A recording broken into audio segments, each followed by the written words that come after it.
Okay. Welcome, everyone.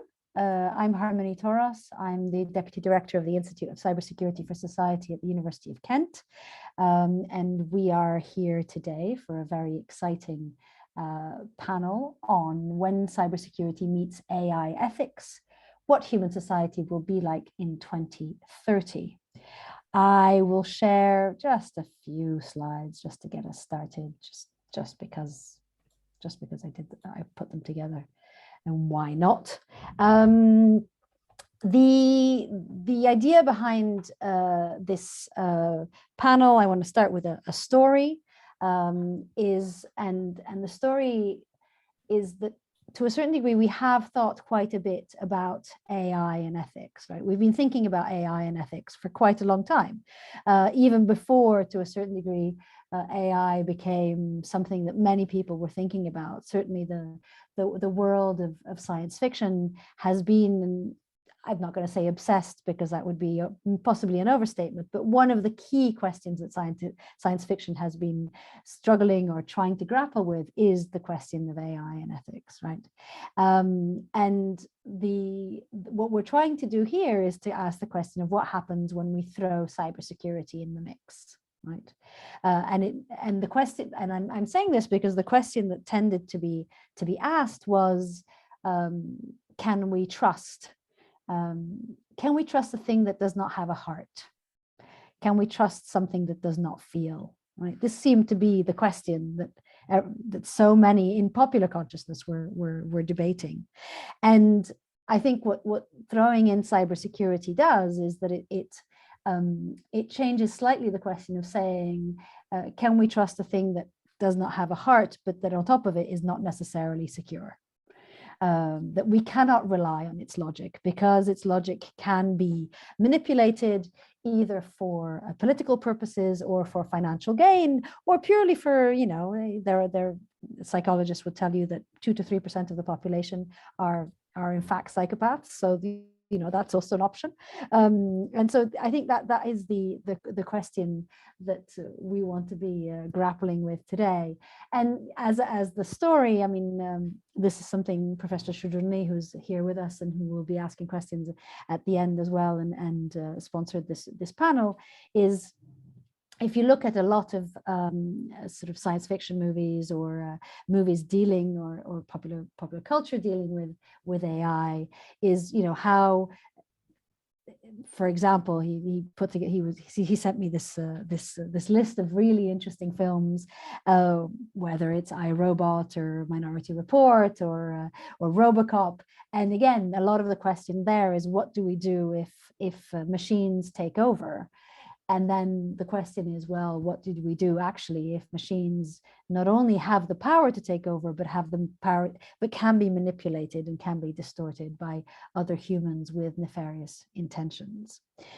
So this is what we are going to be looking at, whether it is the role of AI and ethics in cybersecurity, or whether it's the role of the ethical questions regarding security of AI itself. And I think both sides of the question can be looked at. We have an interdisciplinary panel. We have an exciting panel. I'm very, very happy to be here today and to listen to our 4 speakers. These are our 4 speakers. So we have Professor Lorenzo Cavallaro, we have Dr. Sara degli Esposti, we have Dr. Amy McClellan, and we have Dr. Patrick Sconia-Gray. I will introduce each of them before they speak for about 15 minutes. And then we will have Q&A, which is whether you want to do your Q&A with the chat, or whether you want to raise your hand at the end when we're in our Q&A session, and then you can come in and speak. I will stop sharing my screen. And so I will introduce Professor Lorenzo Cavallaro, who is a professor of computer science at UCL, University College London, where he leads the Systems Security Research Lab within the Information Security Research Group. He has presented and managed and led programs in a whole variety of acronyms that I do not know, but I'm sure all of you will know, and I will not read them out, but they are on his website. And but I think more relevant for us today is that his research focuses on understanding and improving the effectiveness of machine learning methods for security, for system security in the presence of adversaries. He investigates the intertwined relationships of program analysis and machine learning and the implications they have towards trustworthy ML for system security. He introduced, thanks to his biography, I discovered FRAC, which I thought was very, very cool. It reminded me of the 1960s magazine, The International Situationist, which I used to be quite obsessed with. So I think this is the 80s version of The International Situationist. So I'm very, very grateful for that. And the floor is yours, Lorenzo, for the next 15 minutes.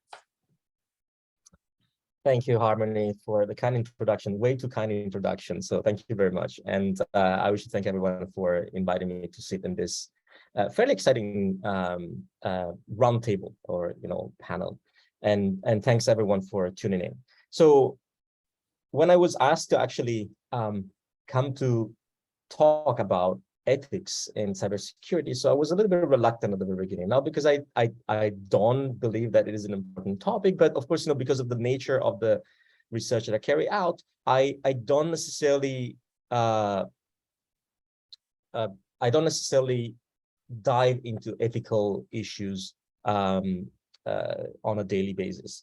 That said, I'm a big fan of Asimov and everything so I guess that Harmony mentioned iRobot, and then he mentioned, I guess, a couple of other movies in the introductory email to us, and I was already hooked up on that. So I guess, that I wanted to give my perspective on what the world might look like, and, when we start merging AI and cybersecurity, and what is the ethical concerns we have in 2030, and which seems like, we were discussing just before opening up the floor, and so 2030 seems like a date in the future. It is a date in the future, but not the far future that you might think of. So it's actually behind the corner.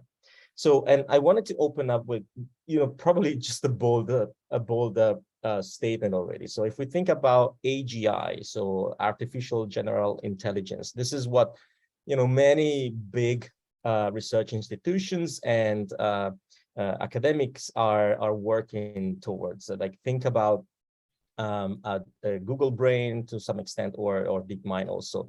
The idea is to eventually have sentient machines, right? So machines that actually can reason for real.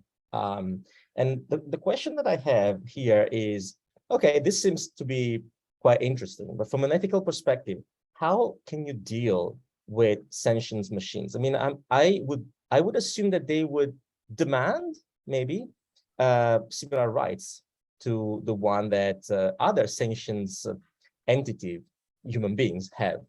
And I don't know if it's easy to get to that point. There is an interesting movie, speaking about movies. So there's an interesting movie still that stems from one of the short stories from Isaac Asimov. It's called The Bicentennial Man. And it tells the story. I don't want to ruin the plot, but its main actor is Robin Williams, and it starts off as a robot, right? And then eventually it starts getting, it's sentience. It gets, some features that controls his behavior, and I use even his and not its behavior for for a very specific reason. These controls have been removed, and well, I guess if you're interested in the movie, don't listen what I'm going to say now, but I need to say for the sake of conversation. So the way that he was able to consider himself a peer of the human race was actually to become human to some extent, so to age. So it was actually, so in the way, that also he could die instead of living forever. Now, if we're aiming for AGI, if we're aiming for, sentient machines, but if these machines won't be able to age, won't be able to die, will be able to live forever, I guess that, this will pose some ethical considerations to some extent. I mean, despite all the all the benefit that this could have to society. And bear in mind that I don't have answers for many of the things I'm going to say today. So it's a round table, so it's okay not to have answers, I guess. The other thing that I was thinking about in terms of sentient machines and AGI systems, is there a way that you can, and I guess Harmony hinted this in the opening remarks, like is there a way that you can manipulate them? And the analogy that I'm playing here is because if they're sentient machines, we should assume that they are as smart as human beings. Maybe smarter in some specific tasks, but in general, for some reason, as smart as human beings. Now, I believe that as human beings are, fall victims of social engineering attempts, the question that we should be asking ourselves, would these machines also fall for social engineering attempts and, social engineering attacks and manipulations?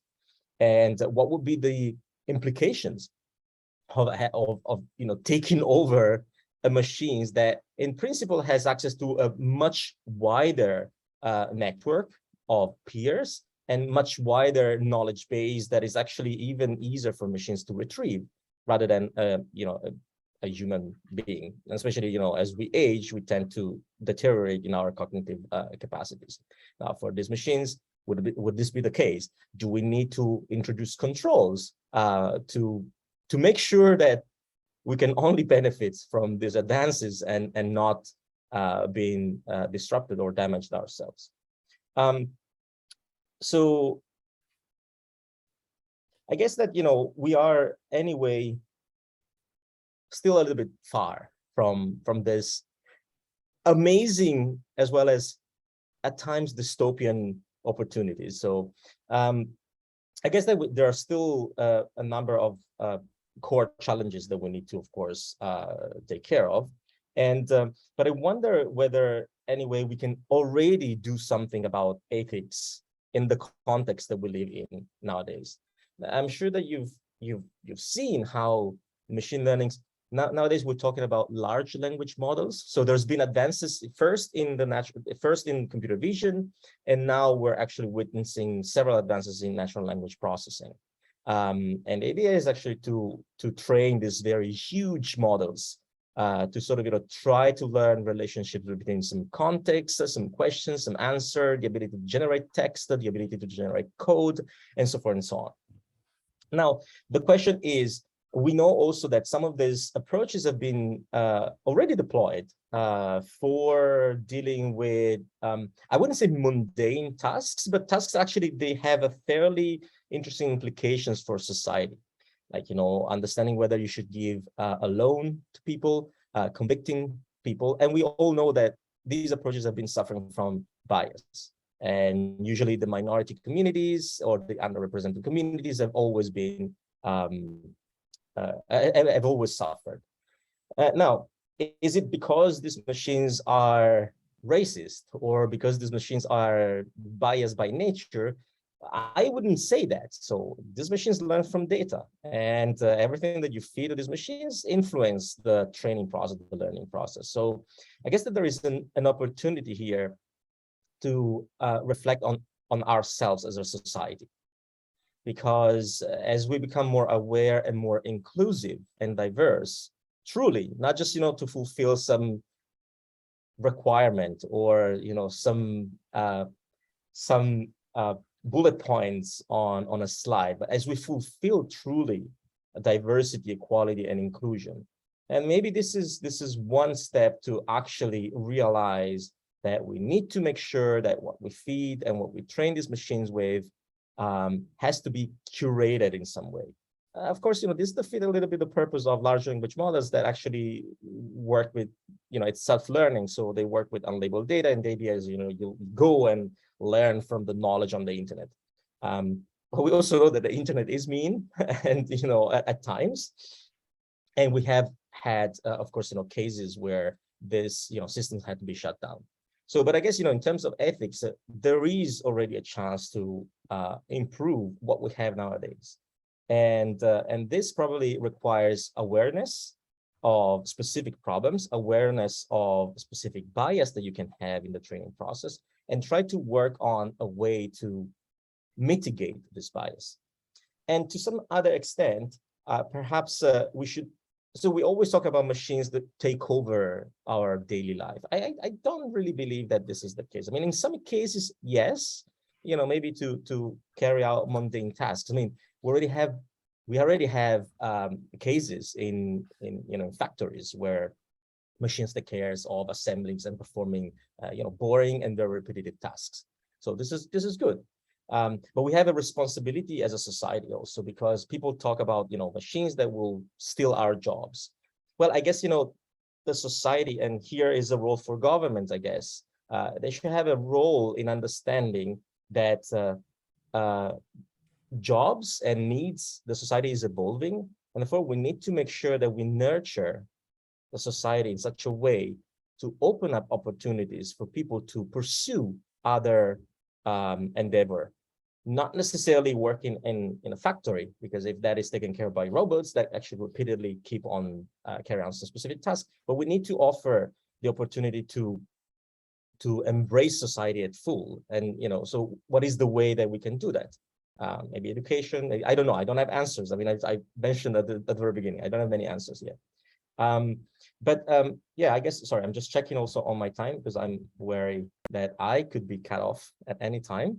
But I guess, this is a little bit, my train of thoughts. Like, AGI is great, but if we ever achieve AGI fully, what would be the ethical concerns there? Like, of course, you're dealing with someone who has the same capacity or even more of human beings. How do you regulate there?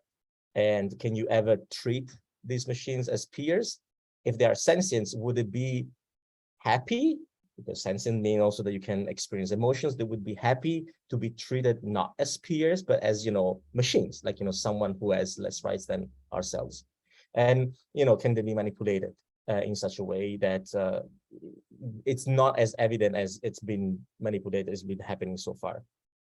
And without even going to AGI, like if we even look at what's happening now with revolutions in machine learning, in computer vision, natural language processing, and other fields, of course, I guess that we should try to understand better what these approaches are actually learning. So we could talk about, going back again to the example of large language models. We always talk about the fact that these models learns semantics.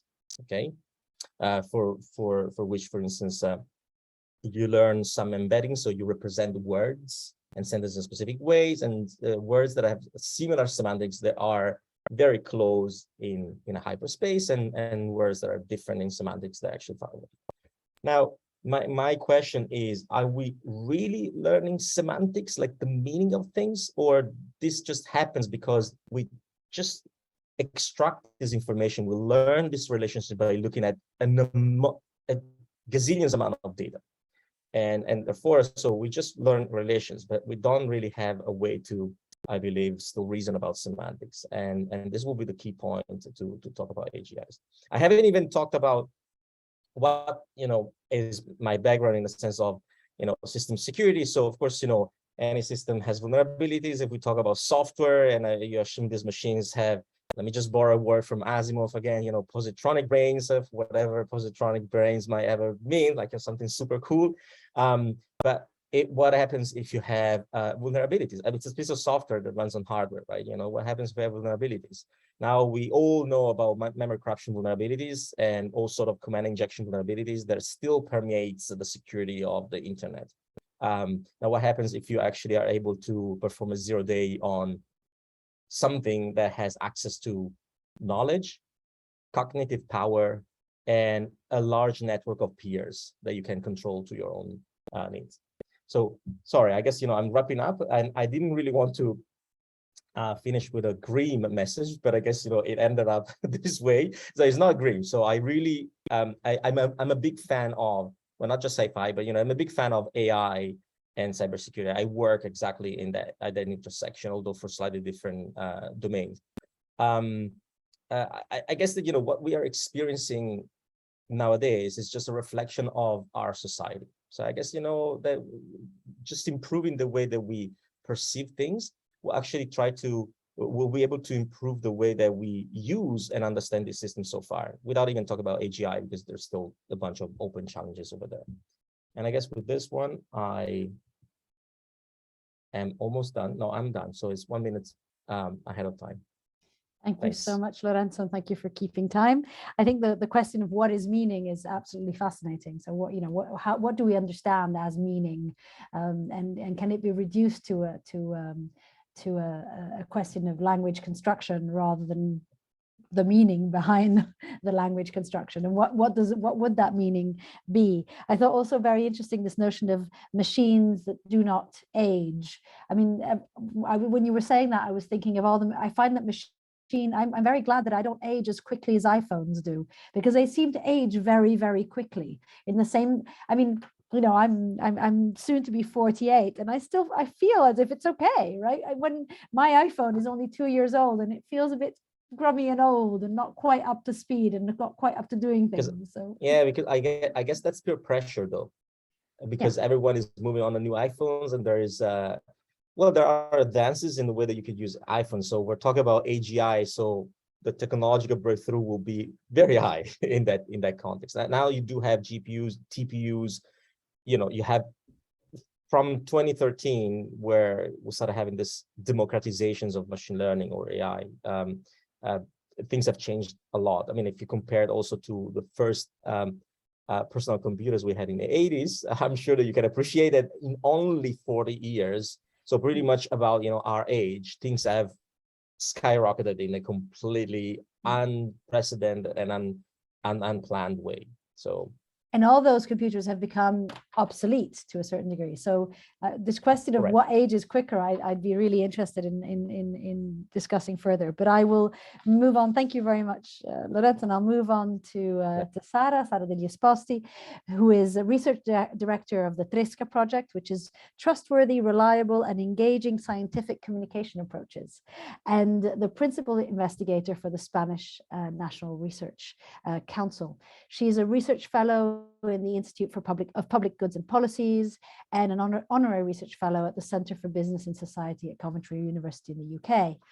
Her areas of research include the effects of institutional trust on people's acceptance of digital surveillance technologies, automation, digital rights, and compliance with European data protection laws, cybersecurity, economics, and algorithmic accountability.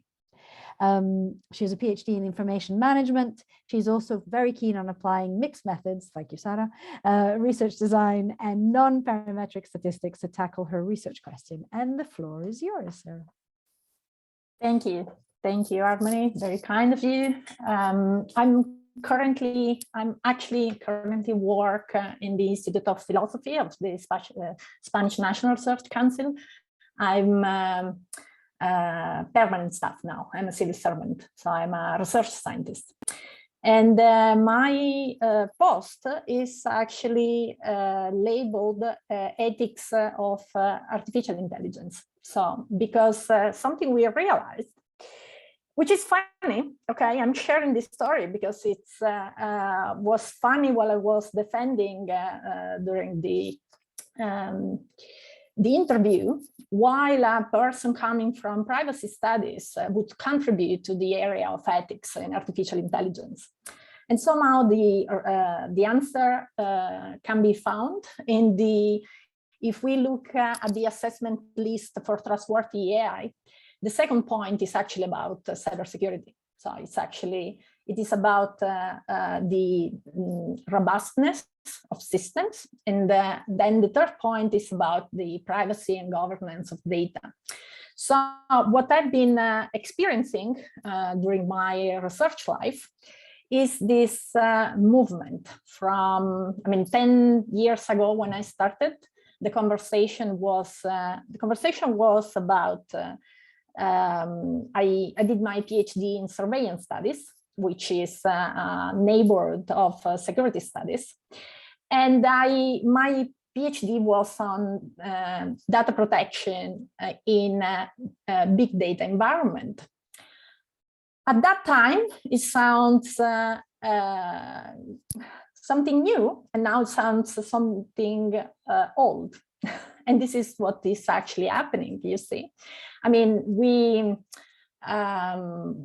we were talking like around 2014, we were talking about big data analytics, and that was the big thing, especially for private companies. And now we're talking about narrow artificial intelligence, which is the new big thing. But actually there is a lot of continuity. And so and I'm telling this story because I think this helps us a lot, thinking about where we're going, what is the direction, you see? Because I remember when we used to talk about big data analytics and the competitive advantage for companies that was generated by the processing of huge amount of data in different formats, and that was the big data revolution. People used to say, wow, it sounds a lot like business intelligence. You know, in the 80s, we used to talk about business intelligence. It was much of the same. So, and it's actually, we are on the same path. And when it comes to talking about security and cybersecurity, especially, it is simply an area in which there is huge amount of data. So when we think about which are the sectors in which AI is especially well developed, it is related to the amount of data available. So when, for example, if we think about the private sector, one of the most developed sector is the financial sector, because it has always been it has been one of the first sector storing data. I mean, the current digital economy in which we live is actually based on the work of data brokers, and the data broker industry originated from the credit industry and the need to establish the trustworthiness of creditors. Okay, so it's a quite huge story, but I'm simply starting from here because my mind, I wanted to talk about something completely different, but somehow I feel that because this is a roundtable and we need this conversation, and because Lorenzo has been talking about general artificial intelligence, I want to focus on narrow artificial intelligence, because in my experience, this is the future we are living today. And in this future, what we are seeing is something we have been actually witnessing forever, which is AI, as any other technology, is used by humans to dominate other humans. And this sounds like, wow, bold statement, but it's actually about power relationships. So it's pretty common, especially for everybody dealing with international relations and geopolitics. But on the other side, we tend to forget it, you see, especially when we come to this debate from ethics or somehow from philosophy, or if we come from STS, I mean, if we come from actor network theory, we tend to forget power. And when we arrive in this shared space in which there are people talk about data justice, for example, instead of, I mean, there are like different labels these days in which we can understand we're talking about the same, but for coming from different perspectives. Power plays a key role. And it's especially clear when we talk about cybersecurity, because cybersecurity is an area with a very bold perspective, a very bold normative perspective, because cybersecurity, as any security area, it's a field in which we assume we know who are the bad guys and who are the good guys. And we tend to be the good guys, and the other people tend to be the bad guys. And the bad guys are attacking us, and that's why we develop models of attackers. And this is an area where increasingly we need to work a little bit, because we need to do something which is also very fancy, which is to meet big data with small data, which means we need to complement the kind of research, for example, Lorenzo is doing, with the kind of research people in my group are doing, which is more qualitative, let's say. With the kind of research I do, which is more at the public administration level. So which means, okay, what kind of laws, what kind of governance arrangements, instruments do we need in order to react? So this is simply, I'm trying to organize the ideas and just to see, first of all, that cybersecurity is a fundamental part of AI ethics this day, because it's about trustworthy AI, which is about dependable system, okay? I have a chapter which is specifically on this relationship between what does it mean to link trustworthy machines with trustworthy humans. And when we think about trustworthiness in the digital domain, we're talking about dependable systems which are resilient. So if we attack the system, the system should show some degree of business continuity, should be able to keep working no matter what kind of attack I send against it. But when we think about trustworthy humans, which I think it's the part to which anthropological study and social sciences in general can contribute most, in my research, what I've seen is that trustworthiness has three fundamental components, which are competence, integrity, and benevolence.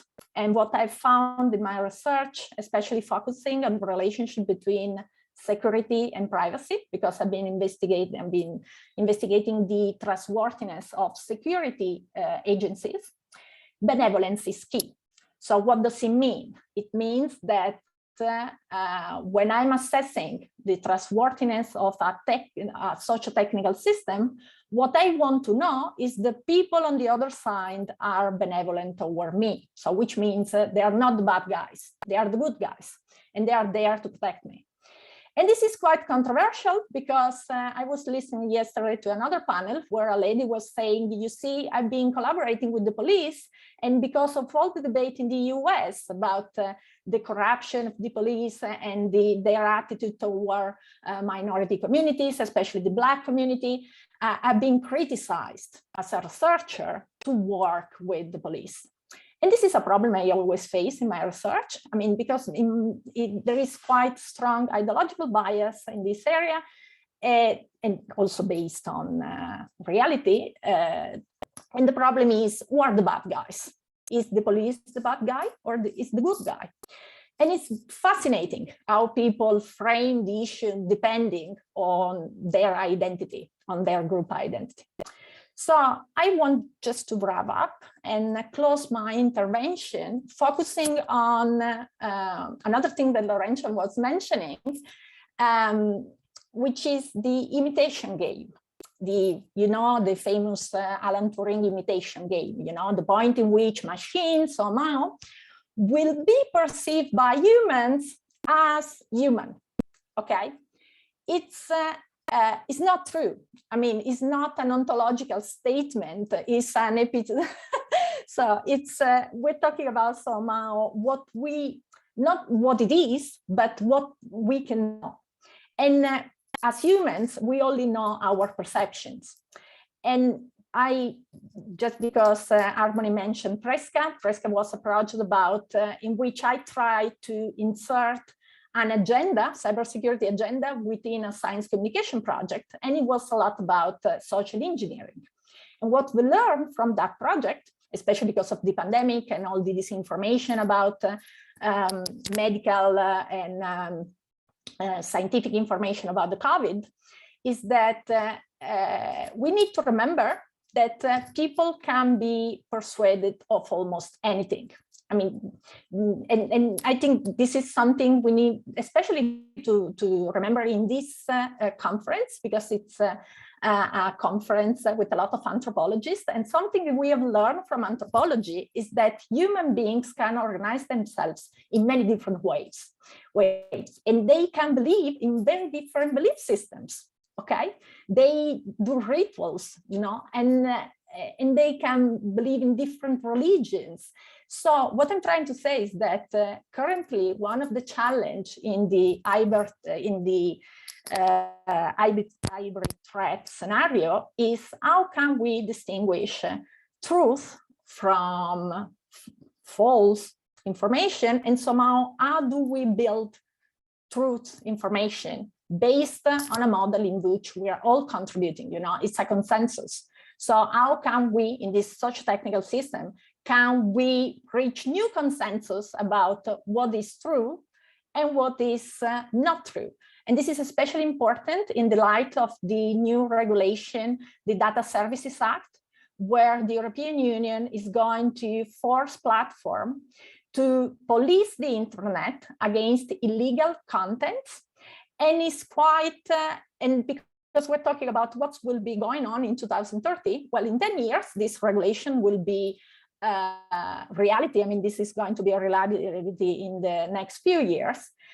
And it's going to change somehow. It's going to establish that the new police forces are actually the platforms. Thank you for your time. Thank you very much, Sara, and thank you for keeping to time as well.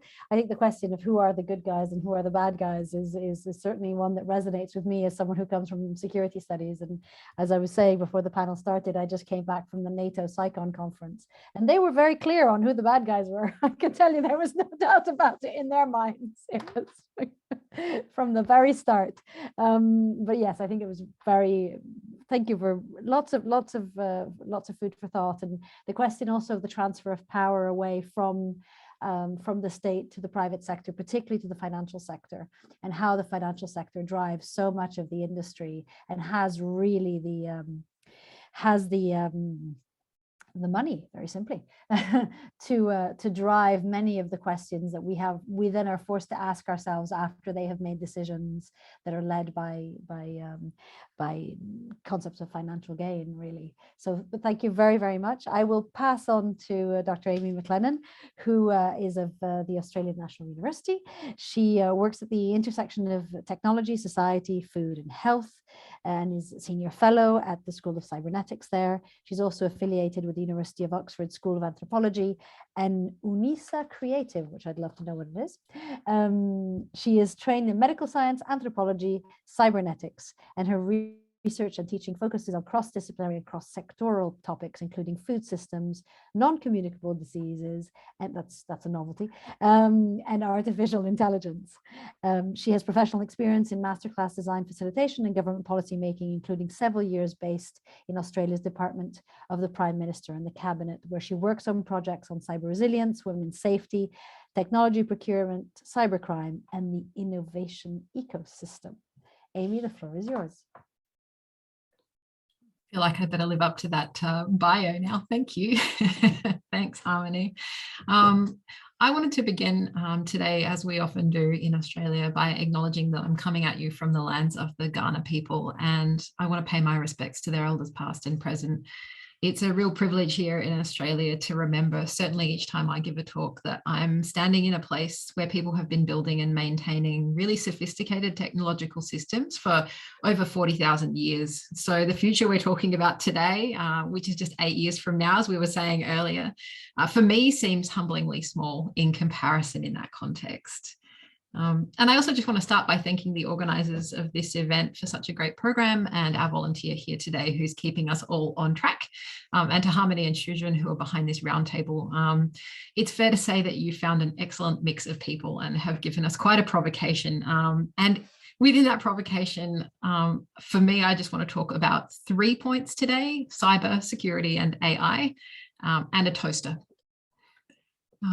So for me, cyber felt like a bit of an easy starting point. We can thank cybernetics, the field where we're currently refitting here at the ANU School of Cybernetics for the 21st century, for bringing cyber into conversation with technology.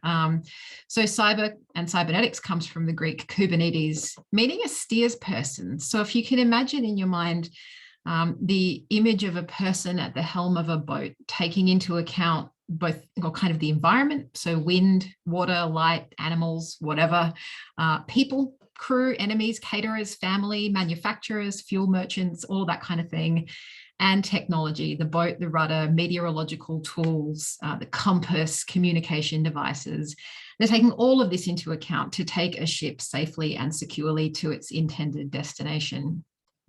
So in doing things that are cyber, We need to acknowledge that in steering, we form part of the system that we're shaping, and all of us do here today, which is a real privilege and also comes with a great deal of responsibility.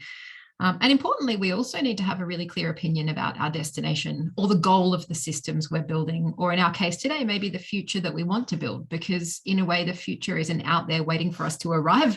Our decisions now are starting to shape it. So there are all sorts of questions for me around cyber. Who's involved in building AI-enabled systems now, and the ones that we'll use in the coming years, and what's their vision for our collective future, and how are they reflecting that into the metrics and assumptions that they're building into the systems that they're creating. And this, of course, has all sorts of bearings on security. I just want to park that one there and leave cyber as a question there. So then there's security, and to my inner anthropologist, critiquing the notion of security felt like a really easy way in, and Sarah's already done some of that, so I don't feel like I need to go too much further there. It's a cultural concept that's really deeply interpersonal, and it ties to notions of safety and vulnerability and resilience and status, and power, of course, as Sarah quite rightly pointed out. So there's some real questions around, well, who gets to be secure and why? Why might we feel insecure, or when might we be vulnerable, and how would we know? How do different cultures understand or practice or signify security? And in what ways are different types of security, personal, national, financial, ecological, physical, in tension with each other across a single AI-enabled system? Now, there are a load of other anthropologists, including lots at this conference, who know a lot more about all of this than I do. So I'll just park that one there as well. And then we get on to AI. So we've done cyber, had a bit of a crack at security. And then there's AI. And AI has a really long history. It's over 60 years old in practice, and it's longer again in our cultural imaginations.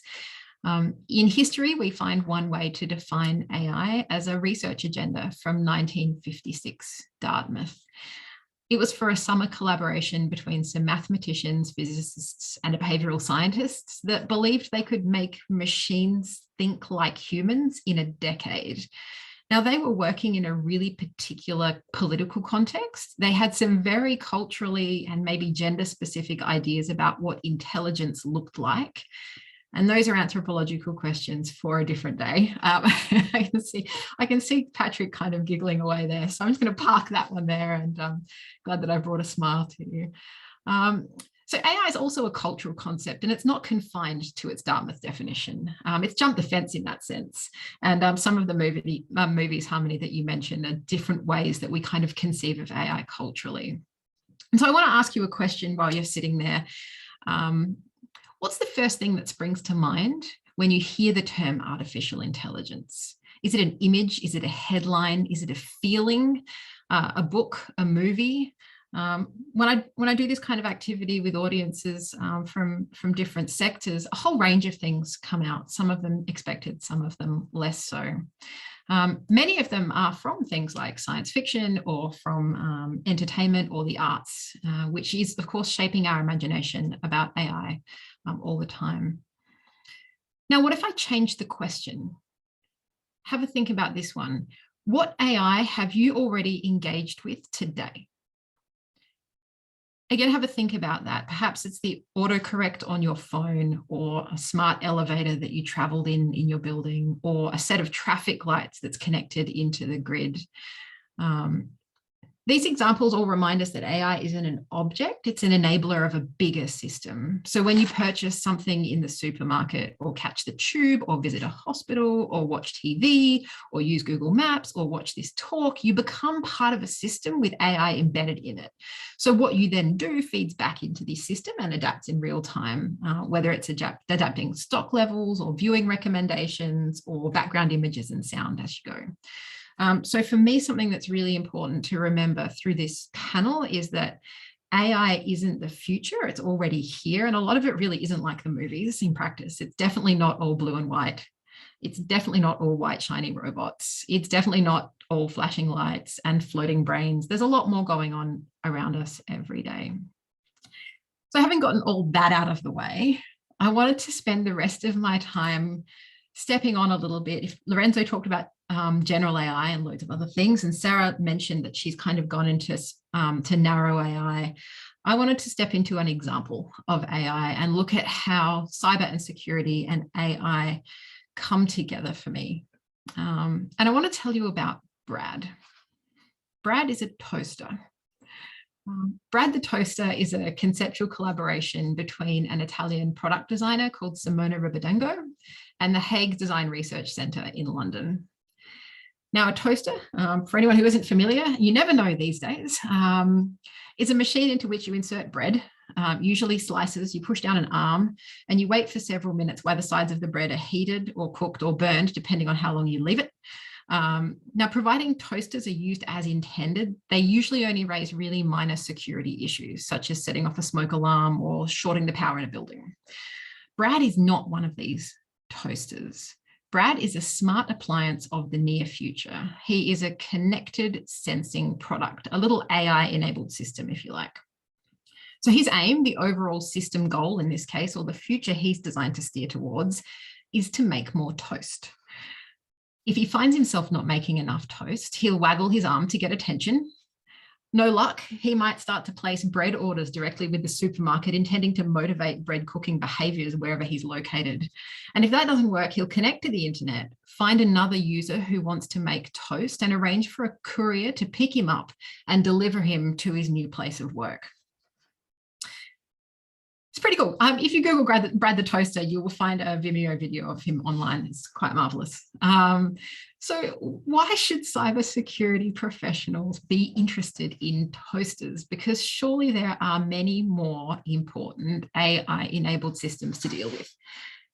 It's really easy to look at a toaster and see very little threat at all. A different way to unpacking or defining AI, and this one's out of the AI Now Institute in New York, is to think of it as a constellation of building blocks of technologies and tools and processes and techniques that make a system semi-autonomous. You can list all manner of building blocks. I wanted to talk quickly through 4 today: infrastructure, data, machine learning, sensors, but you can add other things to the mix and have a think about them. And thinking about these building blocks in the context of the system helps us to unfold a different set of questions and security vulnerabilities and risks that inhere in something like a near future toaster, and a toaster which we could imagine might exist in 8 years or even less. So of those building blocks, infrastructure. So Brad requires all sorts of infrastructure to build, assemble, run, and decommission, from silicon chips to transportation networks across the supply chain. Infrastructure is incredibly vulnerable to everything from erosion to malicious intent. I've often heard discussions that smaller widgets or producers in a supply chain are the most vulnerable and are considered weak points in supply chains, which makes you wonder, could we have a more secure future with no small businesses? And there you see one of the tensions playing out around different kinds of security in an ecosystem. Infrastructure can also take a really long time to build. So in practice, a lot of the infrastructure we'll have in 2030 is either already built or in the process of being built now. And that can tell us a lot about what will be possible in the near future. So there's a whole range of questions. What are Brad's vulnerabilities where infrastructure is concerned, and how does this change over the product's life cycle? Who's responsible for assurance? For example, ensuring his code is designed to be low fire risk, because existing fire safety standards probably don't apply to this particular product. What about critical infrastructure like electricity and internet cabling? A colleague once shook his head and said to me, if we really wanted to do evidence-based cyber policy, we'd stop chasing bad guys and instead pour all of our cybersecurity funding into the environment and ecological design. Why? Because there's evidence out there that things like squirrels in the US or cockatoos in Australia or other parts of our ecosystems displaced by urbanization cause more damage to critical infrastructure on an annual basis than malicious actors. So there's a little bit about infrastructure there. Another building block we can think about is data. Everyone's mentioned it so far. It's always retrospective, it's always partial, it's always biased. It's not necessarily good or bad, it's just important to acknowledge. Enormous amounts of data, as Lorenzo said, are used to train computational systems. So there's questions around on what data sets is Brad trained to recognize bread versus other objects people might attempt to toast. How might the data create vulnerabilities or accidents or unintended consequences? Adversarial AI, for instance, is linked to deceptive data that's put in systems. What security measures do we then need to put around data infrastructure or other physical infrastructures, and who's responsible for those? What are the climate impacts of data storage and processing? And this really matters because we know the climate crisis is tied to security vulnerabilities. And recent estimates suggest that if AI was a nation, it would be the 5th largest carbon emitter in the world. From a personal information security perspective, what data is Brad collecting or sharing about you? And who else has access? What if it's your health insurer who wants to know about your food habits? Now, this sounds a bit flippant, but there are real risks here. A different example, several years ago, an AI-enabled doll called Kayla was released onto the market. The basic idea with Kayla is a child talks to the doll listens and replies and adapts complexity of her replies over time, depending on what's said to her. In Australia, the doll was celebrated as a great educational product, and the same doll in Germany was banned as a national security risk because it was considered that having a small listening device sat in households was a concern when the data collected by the doll were processed in offshore unsecure servers linked to other nation states. So there's an interesting set of questions around data. Set of questions around machine learning, another building block. What models are being used in Brad? What assumptions are baked into them? How do you check those assumptions over time as the system learns or moves to new houses or new places? What limits do we place on his autonomy? Is he allowed to deliver himself anywhere or only to some places? Who sets those parameters? What's the overall system goal, and what metrics are used to monitor it? And who's doing the monitoring? Could we adjust Brad's intent to making toast and other things, like promoting health? Should he have to operate inside a resource envelope? And all of these different questions have security implications of different kinds for different people in the system. Now, finally, the last building block I want to quickly touch on, and then Harmony, I promise I will finish, are sensors. And I think they're pretty interesting. They seem like a bit of a game changer. They're how new information about the world is taken into an AI-enabled system, to which the system then adapts over time. So what sensors are being used on Brad, and what else can the signals collect unintentionally, or what other things can the same signals tell us? So for example, the interruption of Wi-Fi signal to see through walls. In an office or shared space, how might you signal that Brad is listening or seek permissions? What else is he sensing? How is he trained to learn or respond from that? What if Brad's sensors get filled up by crumbs? Now, you might smile at that one, but this sort of question becomes significant. In Australia's largest autonomous mines, for example, where truck sensors can't easily make sense of ecological features such as red dust clogging the sensor, or tumbleweeds or puddles. And this has led to some really unpredictable and undesirable system behavior. So there are all sorts of vulnerabilities where you'd least expect. Now, on top of all that, there's some bigger questions, such as who owns Brad? Is it theft if he leaves a place? And that's an interesting question for policing, criminal law, and anthropology of exchange at the same time. Who holds the big red off button if something goes wrong? Now, Brad feels a long way off, but in a world where our in-home assistants can have conversations with our fridges and submit grocery orders for delivery, it's really not that far. And I think he's an interesting example to think about 2030 with. And that is it, cybersecurity and AI and a toaster named Brad.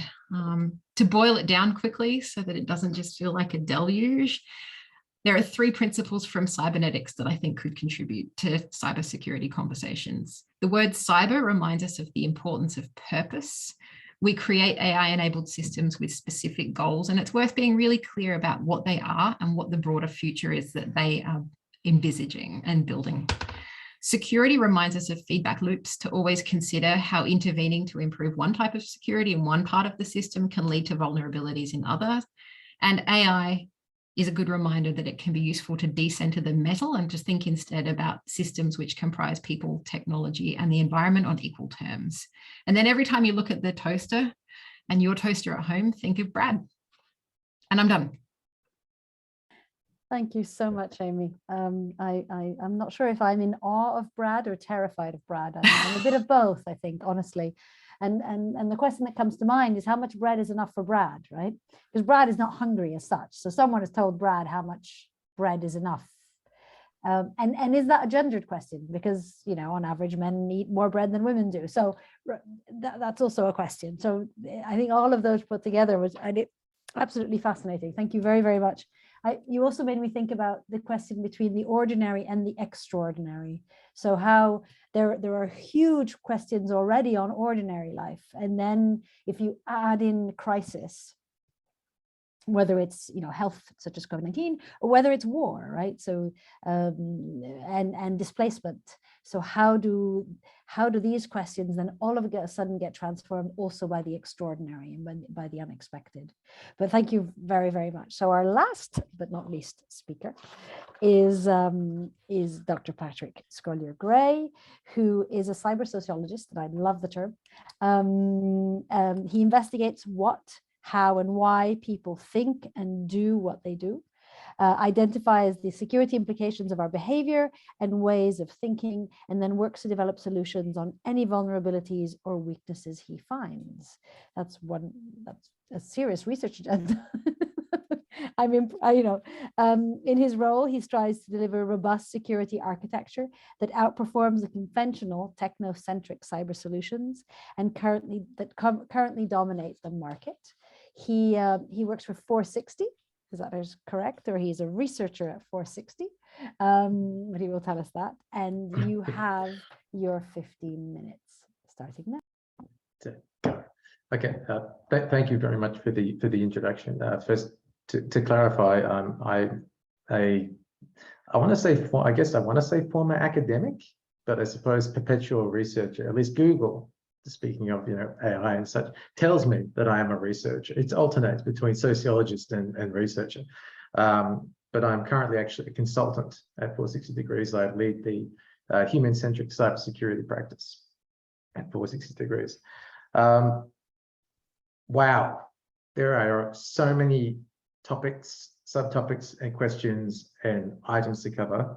I've got this, you know, like it's out of control. So I'm just going to roll with it. I'm just going to embrace the chaos. Okay, so I've got I see three main or sort of core domains that are of particular concern from my perspective, or three scenarios. One, we end up with AI as slaves, or AI being an AI's relationship with the concept of slavery. So that's one. Two, AIs as weapons that we create, that we use, employ, deploy, which then in turn end up destroying us, well, accidentally or intentionally. And then three, AIs, well, the fact basically embracing the reality that we may or may not be able to actually control them, which then in turn raises the question of whether or not they will in turn eliminate humans. So there's three sort of scenarios. Now these obviously sound like science fiction, and I'm trying to sort of fit with the theme here, but I want to sort of use that as a way to focus down on a few items that were raised here with previous speakers. One of which was Sarah observed that cybersecurity as an industry, your observation about the extraordinary assumptions or gumption of cybersecurity practitioners in presupposing and imposing normative frameworks on others is absolutely smash dead on, because they do. They set about deciding who is the good guy and who is the bad guy, and you know when I think about AI, I admittedly depart from what is I suppose the correct terminology, and I like to break it into two conceptualizations, which I would like to throw out to see what happens. Smart and dumb, and I'm waiting for someone to make fun of me for the binary references in humans and binaries, but roll with me here. A dumb AI is essentially an AI that is loosely, as I'm conceptualizing it here, is an AI that doesn't have the ability to go beyond the rules and laws that it has been programmed with. And that would obviously include, and that obviously includes laws and rules and principles that it is able to generate, but it does not have the ability to what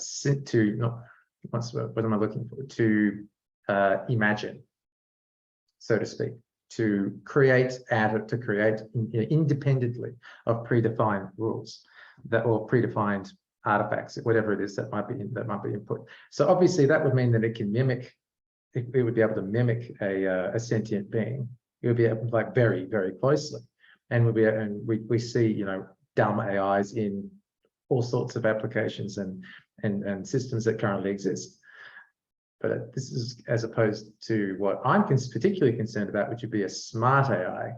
A smart AI would be one that can actually depart from or go beyond those rules or those preconceptions. And this is where we get into sort of nebulous questions about sentience, or the question of which we can define in various ways, but one of which is whether or not something feels.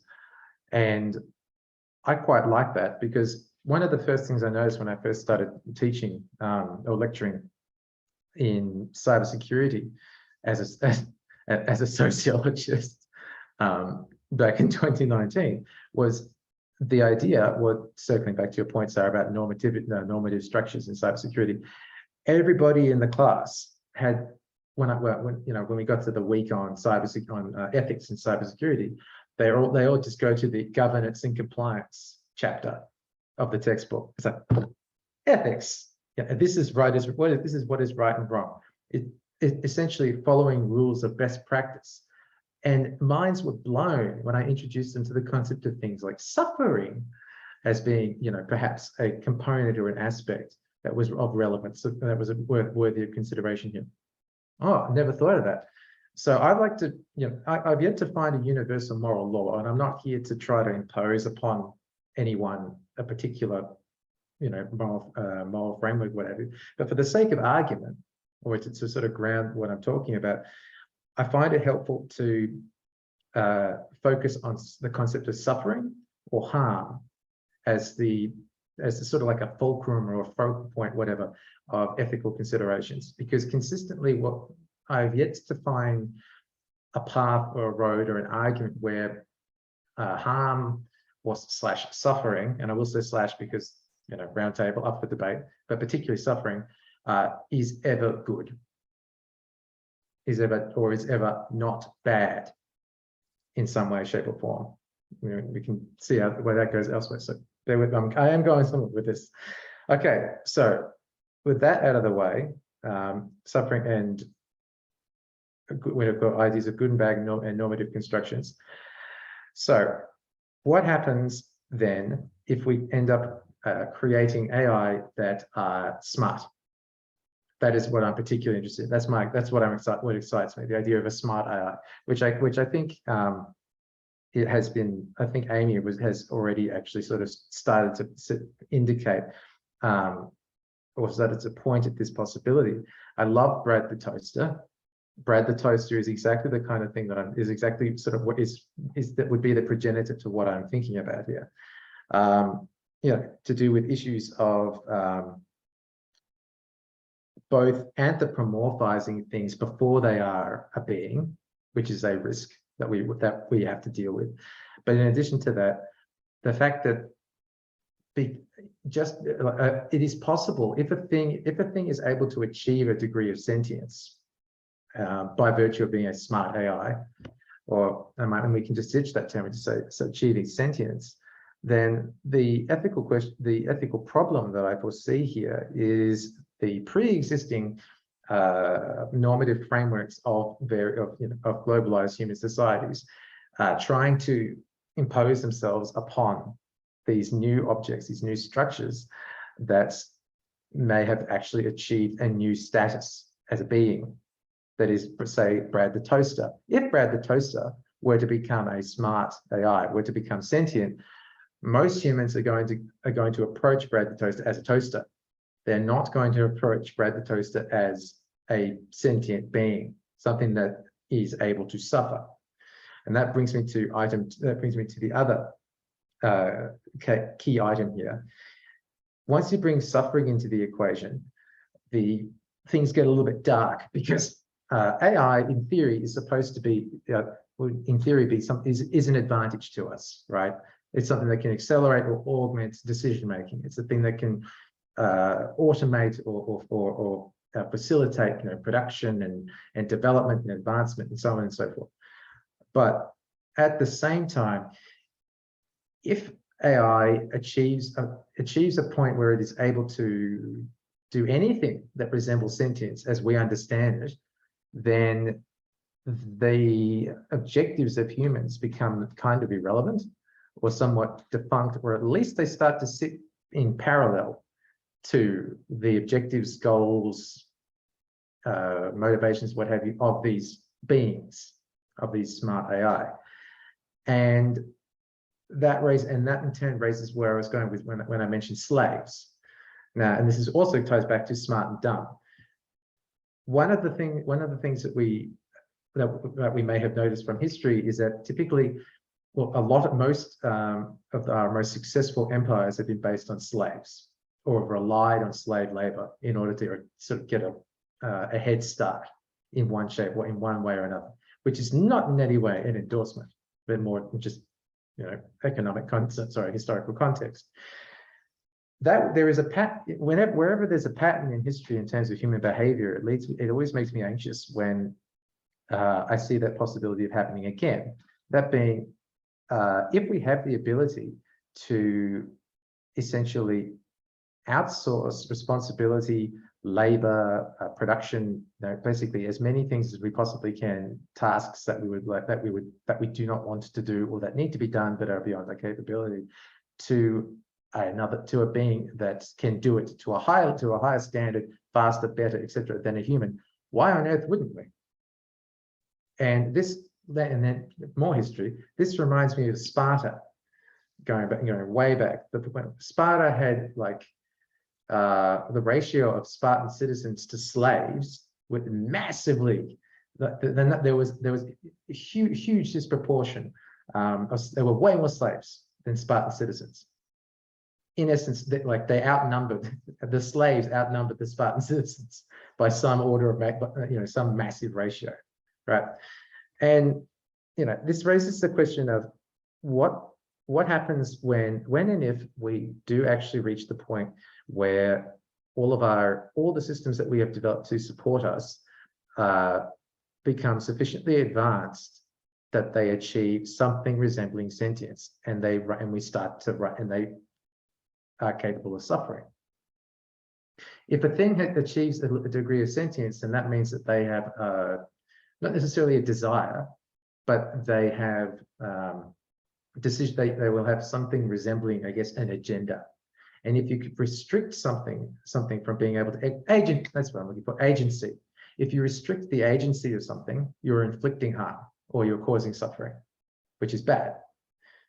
In fact, I'm trying to draw an analogy here to literally any situation where human societies have had slaves historically. I mean, among all the other horrible things, one of the key reasons why suffering was unethical or immoral, was wrong, was because it was involved the removal or restraining or placing constraints on a being's agency, taking that away from them. That causes suffering. Right? The ability to grow, to live, to flourish. So I'm just throwing these ideas out here. So there's that. I think that it's entirely possible for us to deal with some of the potential issues or potential risks that have to do with this, but only if we develop in the production of a regime of truth. And this connects to Sarah's point earlier about the need to make a determination about what is right and what is wrong and have consensus on this. I feel like a huge problem that we have across industry, within cybersecurity, across society, culturally, politically, you name it, is the fact that we have relatively recently triggered a process that I like to call the individualization of truth. That is, we had a long period of anti-intellectual sentiment. Then on top of that, we had and then on top of that, we had a whole period of things like cancel culture, the rise of fake news, and basically the destruction of the information ecosystem as we understand, which is now flooded with misinformation, disinformation, and an ongoing information warfare campaigns between different factions. So it's a bit difficult within an environment like that. People have to make up. People are forced to try to make up what is right and wrong for themselves. That's not going to work very well if we are trying to do with systems and the deployment of technology as advanced and sophisticated as AI, particularly smart AI, and especially if we were to deploy AI in the kind of scale that we would like to, should we be able to.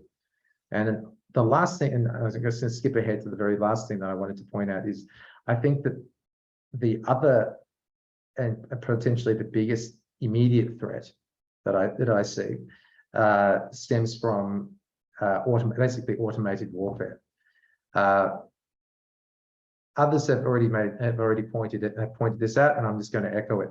As a cyber sociologist, I deal particularly in human behavior and where people make mistakes. Right? If you combine human fallibility with social engineering and human fallibility and social engineering, a human error, you pretty much covered over 90% of all cyber incidents ever. Right? With that in mind, if AI is a networked is artifice or a human construct, we're practically guaranteed it will get hacked, it will be hijacked, it will be vulnerable. And if that is the case, if we are developing things like autonomous weapon systems, which we are, or LAWs, lethal autonomous weapon systems, there is a serious risk here that someone, for various purposes, as that 1 to 3%, I think, Harmony, that are psychopaths, right? Will go, well, why don't I tweak the code a little bit, get them and get them to take over, kill the commanding officer, and take control of the unit? Why not?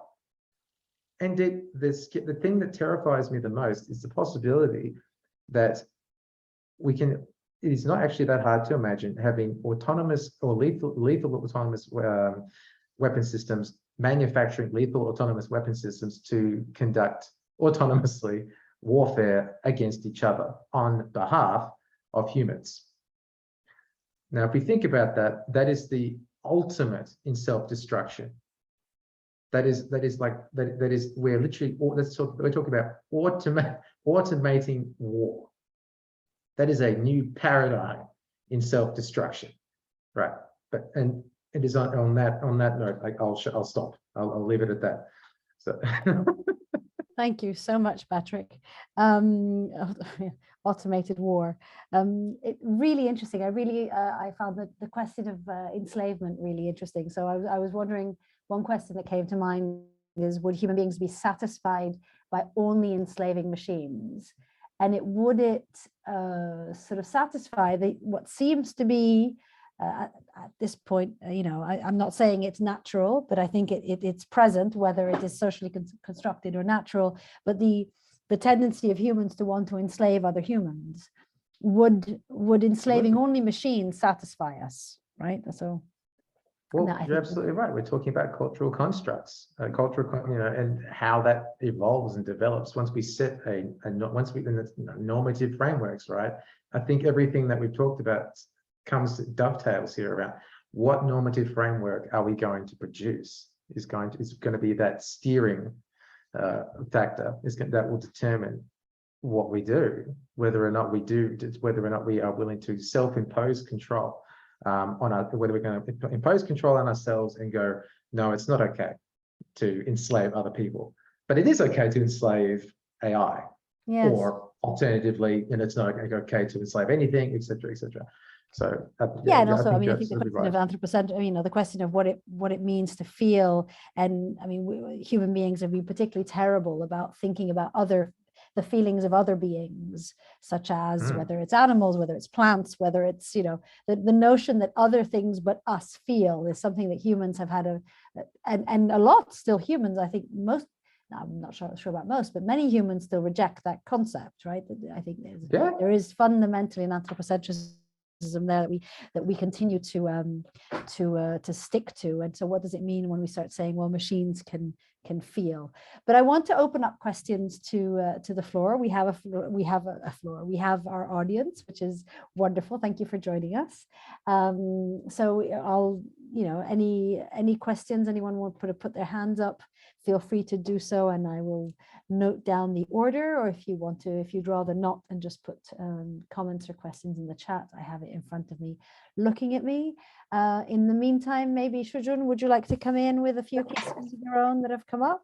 Yeah, so I think I heard a lot of interesting ideas, and some I have never thought about before. And but I actually want to ask all our discussants a particular question, which I thought could be discussed a bit more, which seems to cross-cutting a bit with what you said. So that is something to do with cyborg. I think you probably heard about this term, so CYBORG. So I was curious about what would be your thoughts regarding when the boundary between us and the robots became blurred, and because basically we already have AI in our body, and robots might have some flesh element in them. And there were also sci-fi movies talking about the memories can be copied so we can live forever, potentially in the future as robots alone. I'm not particularly, you know, creative in having my own sort of future version of this, but I wonder if that we make things a bit more complicated, or if there are other challenges we can think about. Thanks. So this is for all, basically. So I think all of you could probably add a bit on this particular point in terms of what you have said. I will be very interested in hearing. Thanks. Shall we go in reverse order? Patrick, you want to take this first? Oh man, I'm so glad. Thank you. All right, I'll try to be quick. That's a great question. I love it. Okay, so I take a phenomenological perspective on this, and this sort of goes, and this taps into questions of Cartesian dualism and mind, body, etc., etc. I think that the answer has to do with the extent to which you care about what I've written down here is phenomenological consistency or congruency. That is the extent to which a being is able to perceive, or I don't want to say feel, but I also don't want to say qualia, but able to, let's actually go with that, you know, to accumulate you know, things like memories that you refer to, but in a way that is consistent is consistent over time. So if you have the cyborg is, we're talking about it will be starts out as a fully organic being, and then ends up being augmented with technology over time, right? And we're talking about at what point does that line blur?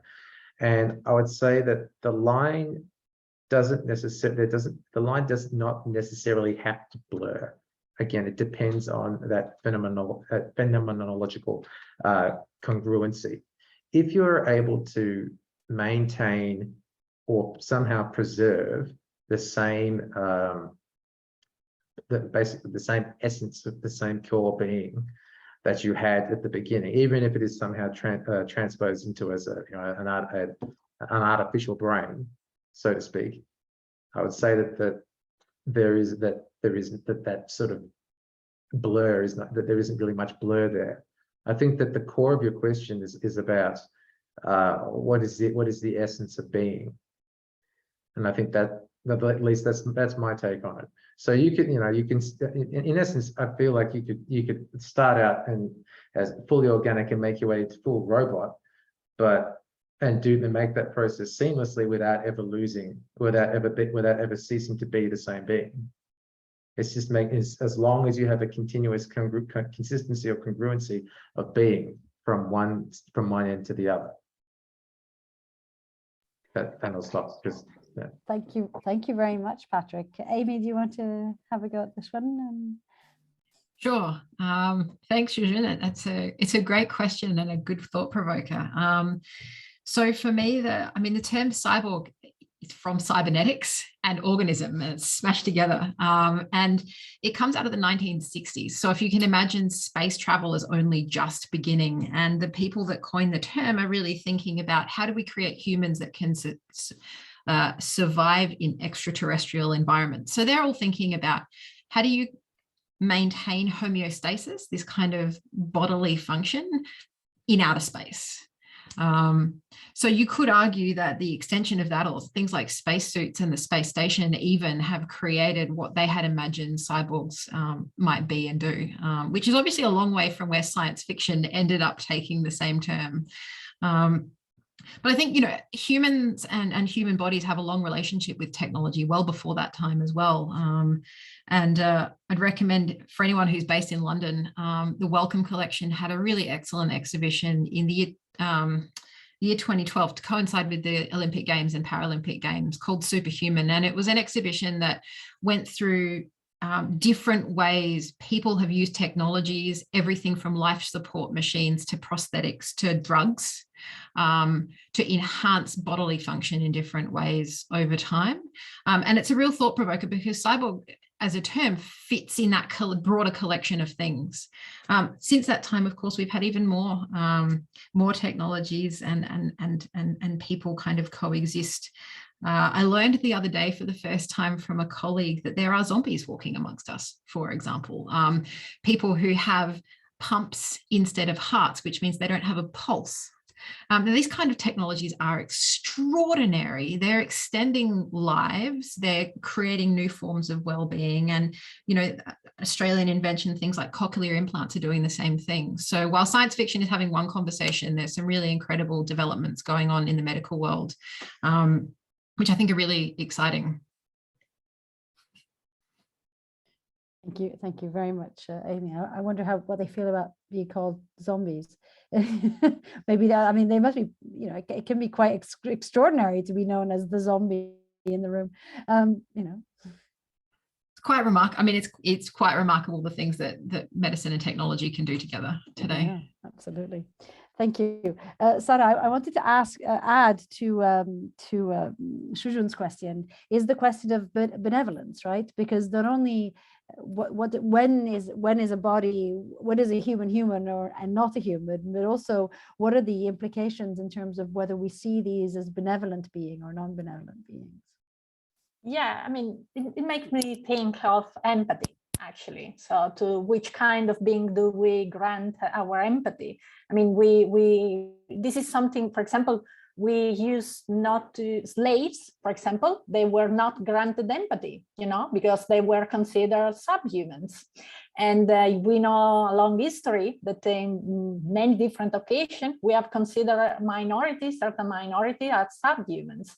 So somehow when we think about, in my mind, this cyborgs reminds me of Frankenstein, Mary Shelley novel, and of course, because of and somehow that kind of imaginary of Prometheus, of, this tension, if we come back to Nietzsche, for example, this tension, what is the human, is this tension between the animal and God. And somehow what is a cyborg? It's this dream we may have of ourselves. And but again, I think this kind of conversation is extremely nice when we think about art, that somehow when we work on the boundaries of what is humanity. So this kind of reflection helps us push those boundaries. But again, for me, it's really important to put the human in the center, and just that this conversation can help us remind that, a human, when we have a conversation about, for example, death, when there is somebody who have lost conscious because of medical condition, and we have a conversation about whether he should keep alive thanks to current medical devices or he shouldn't. Somehow, we are moving again on that edge. Saying what is human, and again, I mean, these are like philosophical questions. It's like about what is truth, what is consciousness, you see, and artificial intelligence for me it's a buzzword, so which means it doesn't mean anything. But on the other side, it's like because I've seen these kind of terms in the marketing domain, especially related to innovation, used quite a lot.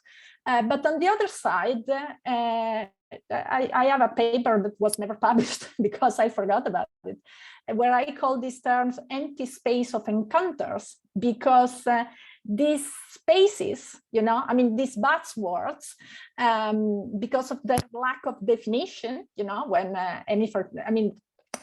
this conversation about what is intelligence, I mean, the fact that artificial intelligence is a cultural concept, and so we tend to forget it. I mean, I've been in 1,000 conversations, and this conversation is the first one when somebody, point out that actually it's as any other concept, it's cultural. So thank you for that. Thank you very much, Sarah. I think what's also interesting is that we seem to be, a lot of the focus seems to be on whether on sentience, on feelings, on emotions, on the capacity to feel, right? Which is historically and politically also always fundamentally ascribed to women. Right? It's the feminine that feels. The masculine is the Cartesian rational actor model, and the feminine is the feeling one. And that's why women weren't included in business decisions, in politics, and a whole series of other things, because they were so grounded in their emotions and in their bodies that they couldn't think rationally. So here we have a switch where we can create bodies that can think, but we cannot create bodies that can feel, and somehow that means they're not human. So for once, we are actually potentially bringing humanity to feminine rather than to the masculine, which I find absolutely fascinating. Sorry, Lorenzo, your turn. Thanks, Harmony. So there's also a question from Mark. Do you want to pick the question now, or do you want me to go over this and then after we go to the question? You've been muted. You've been muted. You're muted, Harmony. Harmony, you are muted. Oh, sorry. Mark, actually, if you want to ask your question now, and then Lorenzo can come in on that, and then we'll move on. Go for it, Mark. Hi, thank you. Yeah, maybe a slightly broader question, I suppose, that I've just been sat here thinking about in response to your presentations. Thank you. Absolutely fascinating, all of your presentations, and thoroughly enjoyed it. And I suppose one of the things I think about when listening to all of this about AI, and I can't help coming back to this idea of to what extent do we think that the idea of AI and sentient AI has become a dominant narrative that we're responding to, because I pick up on some of the sci-fi films that were talked about earlier, such as Bicentennial Man and the Will Smith film I, Robot, and way before that, even the Arnold Schwarzenegger and Linda Hamilton film The Terminator, which is really a kind of through the genre about Skynet becoming so autonomous that it does take over humanity, or at least it intends to. And these kind of early depictions of AI from some amazing Imagineering that happened, 30 odd years ago, have become I think what a lot of popularist kind of imagining about AI is. It's about the dangers of it taking over the world. And that's where there does seem to be a lot of attention and a lot of focus when we think about AI is this plausible, and how do we counteract that, and what are the dangers of developing an AI? So I suppose my question there is this really, and I'm certainly not saying it isn't, but to what extent is it a plausible possibility that could happen through the continued development of AI, or to what extent are we having these quite dominant populist discussions based on this idea being the dominant narrative about AI in popular society? And I just wonder what you may think about that. Thanks very much, Mark. Lorenzo, do you want to have a go at that one, or? Let me just go first back to Shujun's question, and then we can let the wheels spin again, and then come back to that question in a second, Mark. So to address Shujun's question, I mean, of course, I don't have that's my personal view, and I've been thinking about it. And let's assume that we can also achieve artificial general intelligence. Like, let's assume that what Shujun's described, like having some device in a biochemical entity, we already have it, that's fine, but also the other way around, it's possible. And I was trying to understand how can we address ethical concerns by looking at the root causes or the problem. So let's assume that all these things are possible. And I guess, we should try to understand how human beings regulate themselves. I guess that, in many cases, there is accountability. So we're being held responsible for actions that we perform. And when it comes about, of course, systems that rely on artificial intelligence and machine learning, so I guess that there are a few additional issues here. And I believe that Sarah hinted on this at the very beginning, whereby, well, not only we don't have a fully understanding of some of the systems, but many of the systems have shown to be brittle.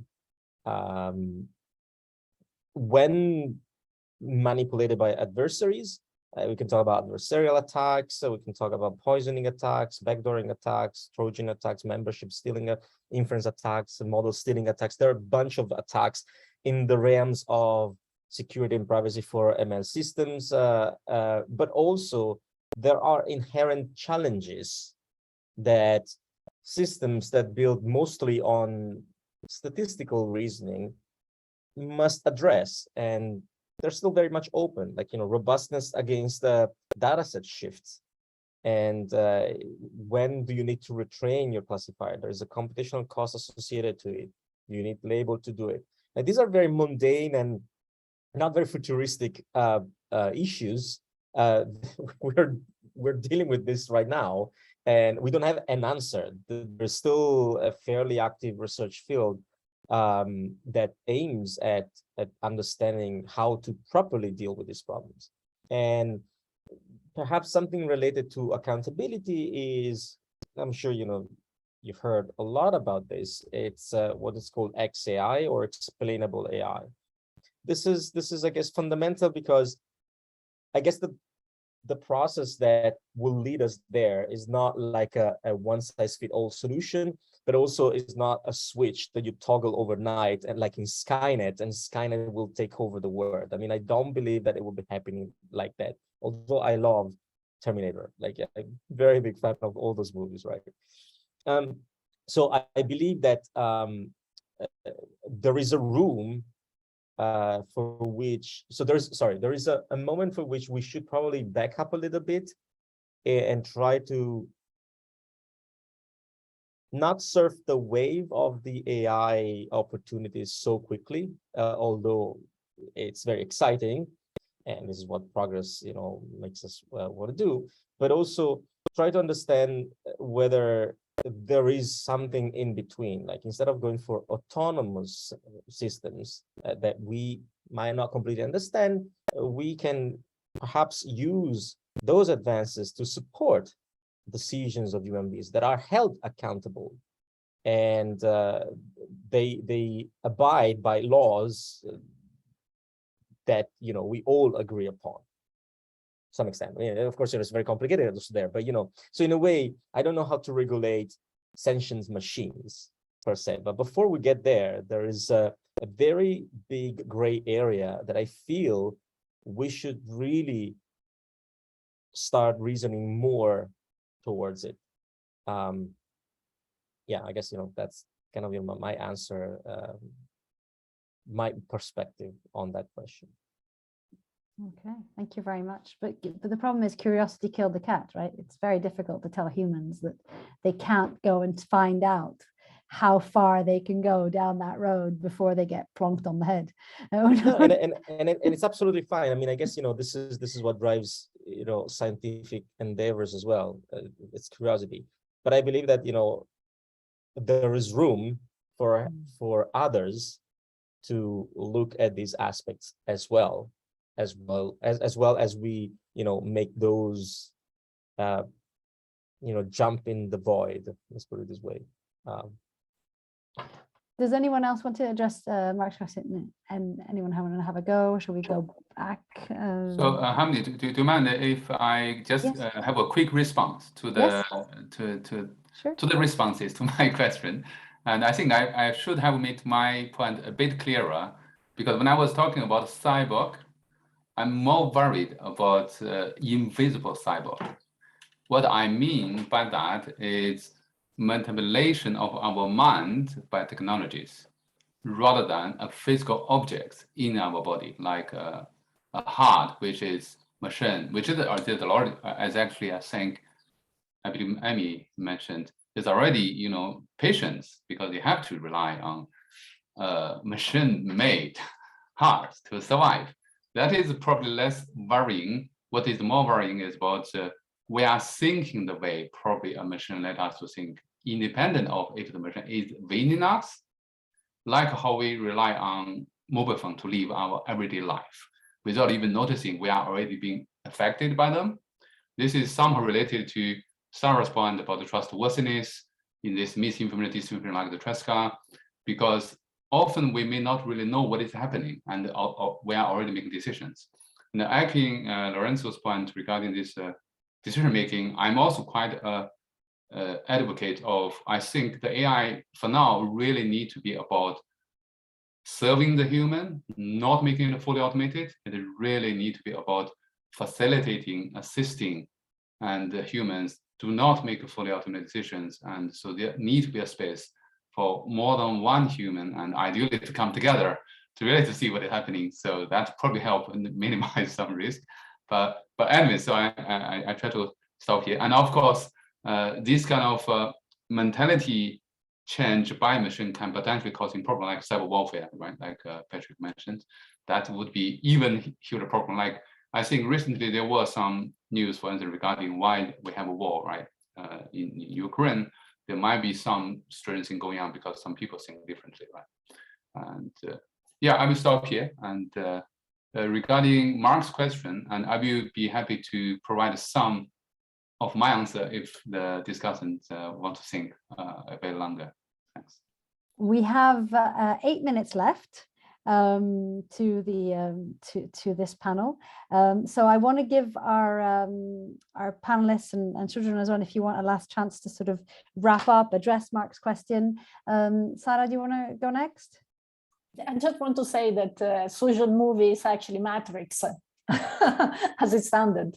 You know, I mean, this connection, I mean, it's true, this parallel reality that somehow we tend to, that we are losing track, especially young generation. This is, I mean, when coming back to the question whether we are buying the main narrative about artificial intelligence, most probably we do, simply because it's the our research funds work.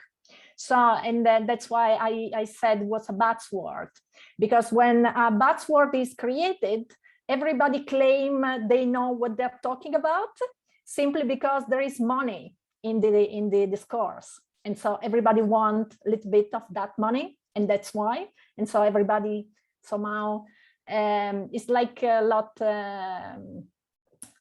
we can think of Goffman, you know, it's like a theater, you know, we participate of this theater because everybody of us has a different interest, and we need to play together in order to, you know, to make this representation of reality. And this is sad on one side in terms of lack of vision. Okay, so we in security terms, there is quite difference in the way in which money is spent. This is something I didn't have time to mention. So we will see in 2030 whether current investment in the defense sector will produce innovation in AI technologies. Okay, and what would be the direction we will be going? That's because it's an issue again of what kind of technology are we? So what actually is artificial intelligence in practice? You know, what we are going to do.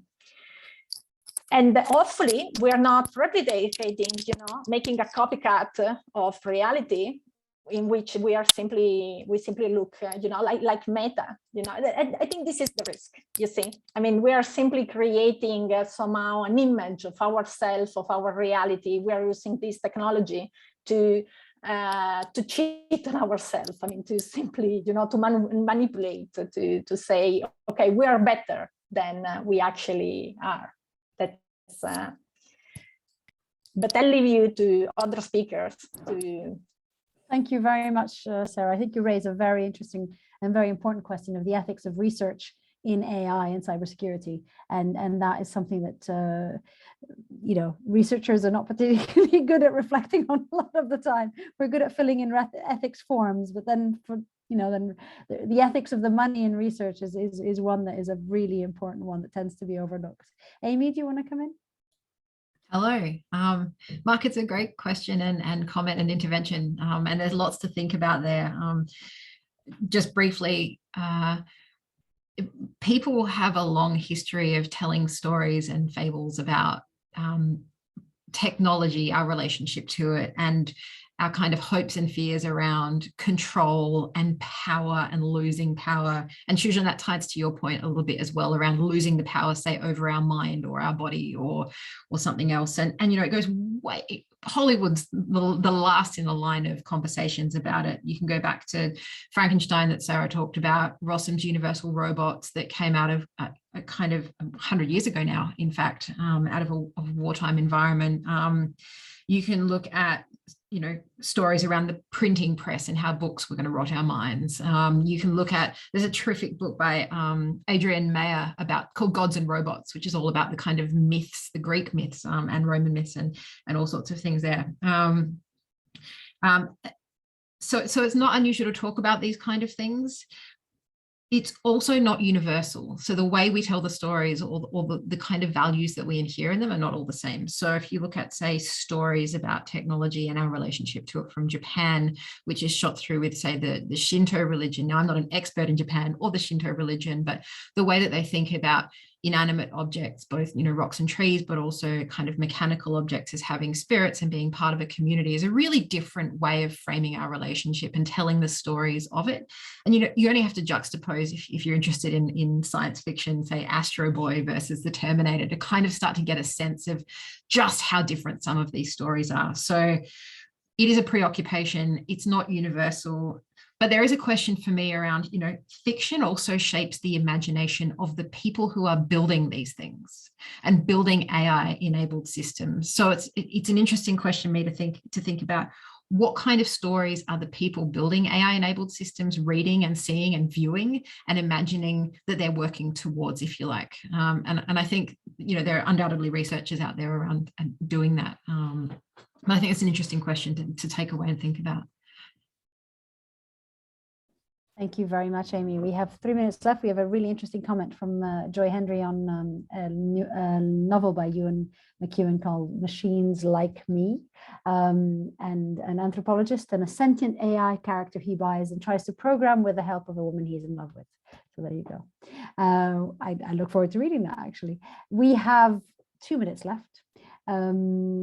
Patrick, you want to take one of those minutes? Lorenzo, you want to take one of those minutes, and then we will say goodbye. Yeah, that's fair. That's fair. All I want to say, I boiled down, I sort of reframed your question, Mark, into, you know, how likely is AI really to become a threat? And that was sort of how I interpreted the way that, recognizing the how much are we buying into a cultural narrative, how much are we buying into a story, a legend, a construction, and just from a raw facts-based scenario. Yeah, sure, the Skynet thing and the smart AI stuff that I was talking about earlier, that's long distance and would be and is not necessarily the immediate, but the present situation is that what we have already could be immediately and readily turned to cause catastrophic damage. We already have the systems that we already have, since we rely so heavily on networked technologies, and since we are so good at corrupting them, it doesn't take that much work or that much imagination to design and deploy a malicious payload that will alter a AI construct that will then in turn begin systematically doing damage or inflicting damage on things like up to and including critical infrastructure, taking out the traffic lights, taking out the power, taking out gas, taking out emergency services and communications. Like that's not science fiction, that's a real threat. Similarly, I need to stop you. I'm sorry, Patrick, also because it's getting very, very dark. No, I'm joking, but mainly because it's 1:45 and I think there are other panels in this afternoon. But yeah, thank you so much. Lorenzo, do you want a final word or shall I? No, yes. So just a very quick word on what Patrick and was mentioning and Mark, kickstarted the question. So we don't have to look very far away. A few years ago, DARPA sponsored a challenge, was part of a 3 or 5 years grant called DARPA Cyber Grant Challenge that was about cyber reasoning systems. So basically, if you're familiar with capture the flag exercises, security exercises, that usually they're driven by human beings, like that, they find vulnerabilities, break into system, using those vulnerabilities, patch the system, and so on and so on. Now, the Cyber Grant Challenge revolved around autonomous systems that will actually do that. So, and there were a little bit of strategy and very simple AI, not the AI, the AI that they really deployed. So the focus was on system security. So the AI that was part of the challenge, it was very simple. Like AI can be anything as simple as rules to something a little bit more complex than that. Okay, so we don't have to go too far away to look about threats and having systems that actually fight against each other. So sorry, I didn't mean to finish in a more grim way, but no, that's why actually we need to always be conscious about the opportunities of AIs and think about, like in any other fields, take biology, chemistry, medicine, all of those things can actually be used in many different ways, right? So we have to remember that. We have to actually start reasoning about that from the onset. Thank you, everybody, so much. Thank you, Rita, for keeping us all online and like having this all work properly. And thank you to the Royal Anthropological Institute for having us. Thank you to the panelists. Thank you to Sejun. Thank you to our audience, and have a wonderful Wednesday. Is that what we are? Wednesday, yes. Sorry. Thank you, and bye-bye. And thanks everyone for sharing this.